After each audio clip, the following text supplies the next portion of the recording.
전능하사 천지를 만드신 하나님 아버지를 내가 믿사오며 그 외아들 우리 주 예수 그리스도를 믿사오니 이는 성령으로 잉태하사 동정녀 마리아에게 나시고 본디오 빌라도에게 고난을 받으사 십자가에 못 박혀 죽으시고 장사한 지 사흘 만에 죽은 자 가운데서 다시 살아나시며 하늘에 오르사 전능하신 하나님 우편에 앉아 계시다가 저리로서 산자와 죽은 자를 심판하러 오시리라.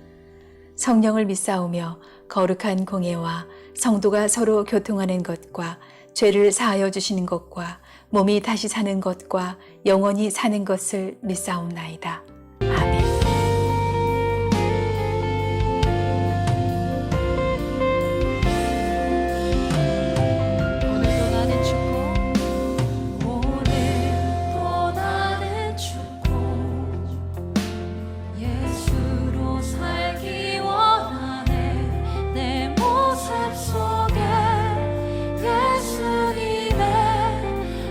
흔적이 보이기를 원하네.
주 하나님이 말씀하셨다. 남자가 혼자 있는 것이 좋지 않으니 그를 돕는 사람 곧 그에게 알맞은 짝을 만들어 주겠다. 주 하나님이 들의 모든 짐승과 공중의 모든 새를 흙으로 빚어서 만드시고 그 사람에게로 이끌고 오셔서 그 사람이 그것들을 무엇이라고 하는지를 보셨다. 그 사람이 살아있는 동물 하나하나를 이르는 것이 그대로 동물들의 이름이 되었다. 그 사람이 모든 집짐승과 공중의 새와 들의 모든 짐승에게 이름을 붙여주었다. 그러나 그 남자를 돕는 사람 곧 그의 짝이 없었다. 그래서 주 하나님이 그 남자를 깊이 잠들게 하셨다. 그가 잠든 사이에 주 하나님이 그 남자의 갈빗대 하나를 뽑고 그 자리는 살로 메우셨다. 주 하나님이 남자에게서 뽑아낸 갈빗대로 여자를 만드시고 여자를 남자에게로 데리고 오셨다. 그때에 그 남자가 말하였다. 이제야 나타났구나 이 사람. 뼈도 나의 뼈, 살도 나의 살. 남자에게서 나왔으니 여자라고 부를 것이다. 그러므로 남자는 아버지와 어머니를 떠나 아내와 결합하여 한 몸을 이루는 것이다. 남자와 그 아내가 둘 다 벌거벗고 있었으나 부끄러워하지 않았다. 시작과 기원의 책 창세기. 오늘 본문에서는요, 태초에 에덴 성전에서 결혼식이 진행되는데요. 자, 29절, 22절 보시겠습니다. 주 하나님이 남자에게서 뽑아낸 갈빗대로 여자를 만드시고 여자를 남자에게로 데리고 오셨다.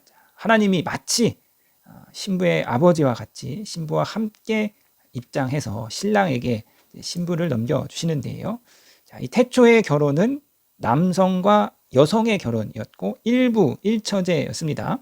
자, 창세기에 기록된 이 태초의 결혼을 원형적이고 이상적인 결혼으로 해석한다면 남성과 여성 외에 제3의 성이나 남성과 여성 외에 동성 간의 결혼은 하나님의 창조 질서에 벗어난 것으로 볼 수 있습니다. 그래서 오늘은요, 동성애에 대해서 이제 간단하게 몇 가지 좀 이 쟁점들에 대해서 제가 좀 이야기를 드리도록 하겠습니다.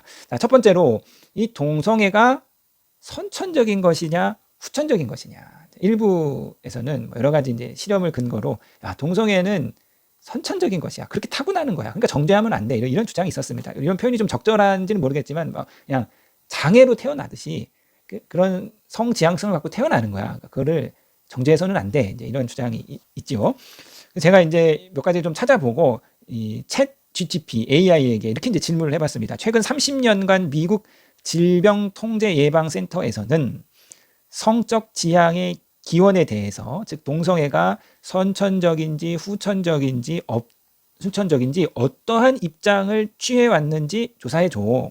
그랬더니 GTP가 이렇게 말했습니다. 30년 동안 이 미국 질병통제예방센터는 동성애의 선천성에 대해서 공식적으로 발표하지 않았다. 다시 말하면 동성애가 선천적이라는 것이 과학적으로 증명되지 않았다. 그러니까 동성애가 선천적이라고 말할 수 없다는 거예요. 그래서 동성애라는 것은 유전적이고 생물학적이고 또 호르몬의 영향도 받고 사회적인 요인을 받는다는 거죠. 그 사회가 동성애를 용인하는 사회면 동성애를 하는 사람이 많아지는 거고, 엄격하게 제한하는 사람이면 적어지는 거고, 후천적인 영향이 있다. 그래서 동성애를 선천적으로 그렇게 타고난다라고 과학적으로 결론 짓는 결과는 없다. 그런 과학적 결과는 현재까지는 없다인 것입니다. 그러니까 동성애가 선천적이라고 주장하는 것은 이제 과학적이지 않은 것이죠. 자, 다음으로 이제 차별금지법에 대해서 좀 이야기를 나누겠는데요. 자, 차별금지법이 통과가 되면 동성애는 죄야, 동성애는 잘못됐어, 이러한 말을 하게 되면 그것이 위법이 된다는 거죠. 저와 같은 목사가 성경에 동성애는 잘못됐습니다 이런 말을 하면 이제 차별금지법에 위법이 된다는 거예요. 그래서 해외의 일부 사례에서는 목사가 동성애를 죄라고 했다가 이제 징역형을 받은 실제 사례가 있다고 합니다. 그러한 이제 설교가 동성애자에 대한 이제 혐오라는 이유이지요. 그러나 이제 또 다른 입장에서는요, 이 차별금지법이 통과가 된다고 해도 자신의 개인적인 의견이나 종교적인 신념까지는 처벌할 수 없다고 말하고 있습니다. 내가는 개인적으로 동성애를 반대해. 혐오하는 게 아니라 그냥 난 반대해. 나는 개인적으로 나의 종교적인 신념 때문에 동성애를 인정할 수 없어 라는 것 자체를 처벌할 수 없다는 거죠. 차별금지법이 통과가 되어도 대한민국의 헌법이 보장하는 표현의 자유와 종교 신념의 자유를 이 법이 침해할 수 없다는 것입니다. 그러니까 차별금지법 자체도 중요한데 더 중요한 것은 그 개별 조항들을 이제 어떻게 작성하느냐가 중요한 것이고, 이에 대해서 이제 교계가 또 민감하게 또 반응해야 하는 것이죠. 그러니까 이 동성애가 잘못됐다고 말할 수 있는 우리의 권리를 이런 합법적인 안에서 또 법 조항 안에서 지키는 것이 필요합니다. 자, 다음으로요. 이 동성애가 잘못됐다, 이런 게 문제다라고 이제 말을 하면 사회 분위기가요, 너 동성애 혐오해? 뭐 소수자를 차별하는 거야, 이런 분위기로 이제 몰아가는 거죠. 그래서 이 인권 보도 준칙이라는 것이 있어서 언론이 동성애에 대한 어떤 비판적인 이야기를 하면 뭐 무조건 그러는 건 아니지만 동성애를 그렇게 얘기하면 혐오하는 거야, 이런 식으로 이제 제재를 받게 되죠. 이러한 제재가 있기 때문에 동성애에 여러 가지 문제점이 있음에도 불구하고 그거를 문제라고 말하지 못하는 이제 상황이 됐다는 거예요. 여러 가지 이제 동성애 문제점 중에서 몇 가지만 말씀을 드리면, 첫 번째는 이제 에이즈와의 연관성입니다. 전 세계적으로 에이즈의 발병률이 낮아지고 있는 추세인데 이제 우리나라는 유독 늘어나고 있다는 거예요. 2010년에 에이즈 감염자가 600명이었는데 10년이 지난 2020년에는 1,016명의 에이즈 감염자가 발병되었습니다. 자, 질병관리청의 보도에 따르면 2020년 신규 감염자가 1,016명인데 이 중에서 남성이 935명으로서 무려 92%가 남성이라는 거예요. 한 해 에이즈에 감염된 사람의 92%가 남성이다. 그리고 이 남성 중에서 63%가 30대 이하의 젊은 층이라는 거죠. 자, 그럼 이 질병관리청은 이들이 에이즈를 어디서 걸렸는지에 대해서는 이제 구체적으로 공개를 하고 있지 않은데요. 왜 에이즈 감염자의 90% 이상이 남성이고 또 상당 부분의 사람이 젊은이인가? 자, 한국과 미국의 질병관리청은 공이 이 에이즈의 주요 감염 원인으로서 MSN을 지적하고 있습니다. 이 MSN은 무엇이냐면 남성 간의 동성애예요. 남성 간의 항문을 통한 동성애인데 이 항문의 이 혈관이 약하기 때문에 이제 쉽게 이제 파열이 되고 피가 나옴으로써 거기서 이제 감염이 쉽게 이루어진다는 거죠. 그러니까 한국 에이즈 감염자의 90%가 남성이고 그들의 60% 이상이 젊은 층이라는 것은 이제 이들 대부분이 이러한 MSN 남성 간의 항문 성교를 통해서 동성애가 걸렸을 이제 가능성이 높은 것이고, 일반적으로 동성애를 반대하시는 분들은 바로 이제 이 대목을 지적하고 있습니다. 자, 이 MSM 남성 동성애자들은 연간 성 파트너를 3명에서 10명까지 갖는다는 거예요. 파트너가 계속 바뀌는 거죠. 그러니까 이 동성애를 동성 간의 사랑으로 묘사하는데, 물론 동성 간의 사랑으로 그런 관계를 갖는 분들도 있겠지만 파트너가 계속 바뀌는 걸 보면 이거 사랑이라기보다는 그냥 성적인 탐닉이다. 이 학문 성교는 굉장히 자극적이어서 이 성 중독을 일으킨다는 거죠.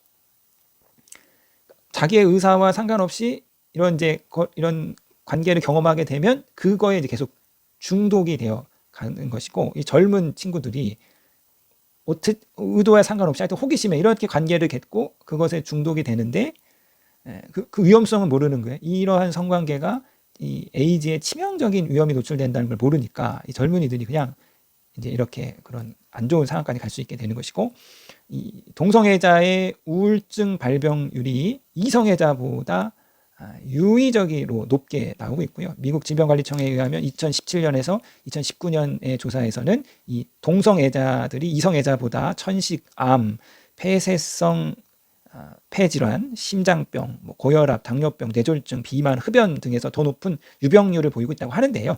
동성애가 직접적으로 이런 병을 유발하는 건 아니지만 그들의 어떤 삶의 패턴이라든가 환경이 이제 이런 병을 더 유발하기에 더 높은 환경이다. 자, 사랑하는 성도님 여러분, 동성애자만 죄인은 아닙니다. 우리는 다 죄인이죠. 가늠한 사람도 죄인이고 거짓말한 사람도 죄인이고, 예수님의 말씀에 따른 막 형제에게 나가라고 말한 너도 살인죄다. 우리는 동성애자뿐만 아니라 다 죄인이기 때문에 동성애자를 우리가 혐오하거나 뭐 낙인을 찍거나 이제 이런 행동을 해서는 안 되는 것이죠.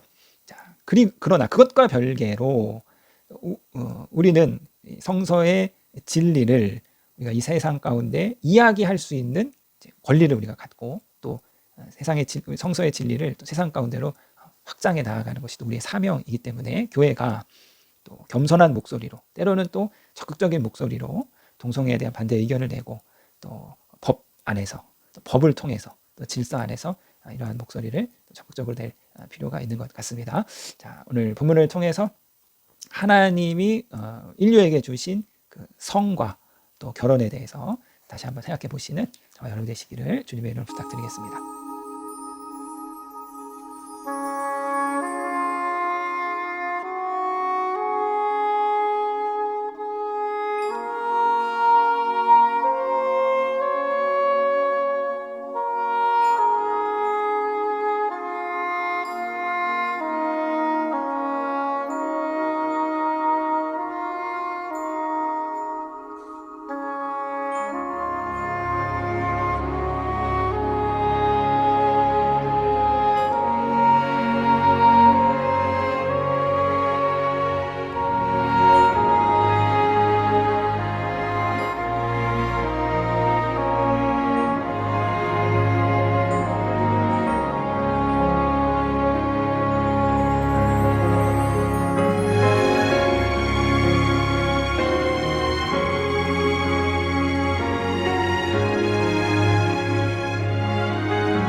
하늘에 계신 우리 아버지여, 이름이 거룩히 여김을 받으시오며 나라에 임하옵시며 뜻이 하늘에서 이룬 것 같이 땅에서도 이루어지이다.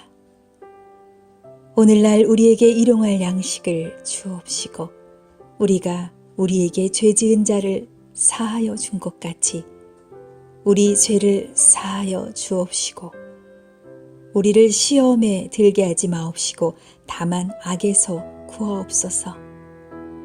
대개 나라와 권세와 영광이 아버지께 영원히 있사옵나이다. 아멘.